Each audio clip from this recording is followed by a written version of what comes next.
and were outside the Cape Town police station this morning to lay criminal charges against the Minister of Police, Senzo Mchunu, for deliberately lying to Parliament and misleading Parliament.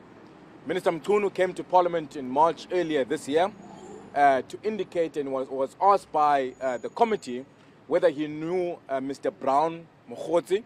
He deliberately said that he did not know Mr. Brown Mokgotsi, who was a businessman linked to a criminal syndicate and corruption and capturing of the South African Police Service.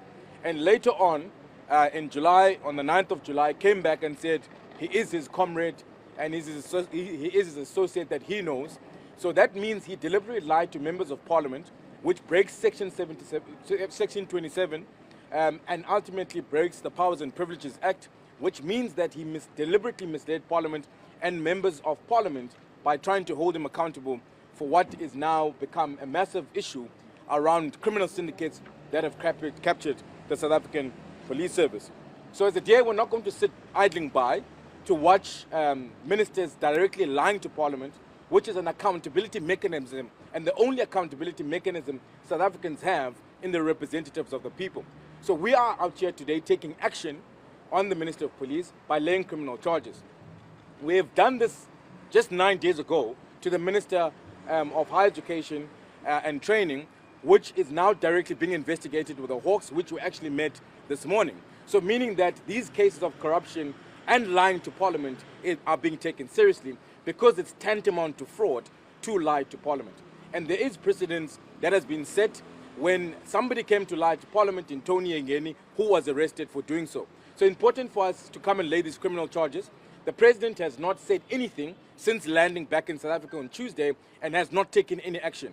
It's a similar thing that he's done 9 days ago when he knew that Minister Nkabane lied to Parliament, took no action. When he knew Minister Simelane is involved in the VBS and currently being investigated by the Hawks, taken no action. So if the President is not going to take any action to ministers that serve in his cabinet to protect corruption, catered deployment, and ultimately people that are linked to criminal syndicates, the Democratic Alliance will take that action. Cannot be quiet when there's a massive crisis like this. Like I said, he landed on Tuesday. Everybody's asking, where's the President? Why is he saying nothing?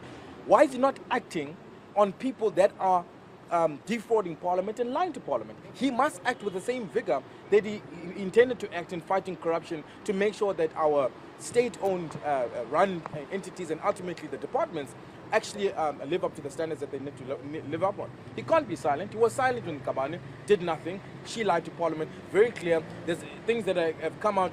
2 more members of that panel saying that they were not part of that. So what is it stopping the President from acting to make sure that people are held accountable? That's what South Africans expect from ministers. That's what we want to happen so that we can have people that are capable in that particular government to make sure that they deliver for them. My second question is, you spoke about capture within SAPS. So now, are you not maybe afraid that that might happen with these cases also, or maybe particularly this case? Look, that is precisely why we need to test our own criminal justice system. That's why we're taking this full inquiry in Parliament, so that people actually act on it. So if there are individuals that think they're not going to investigate what we actually came here on the very same police minister, it's precisely the test of our own criminal justice system to make sure that it is fair to every single individual. No one is above the law, including the Minister of Police. So we will make sure that those that try to obstruct, will hold them accountable, will subpoena them in Parliament so that action is taken against them.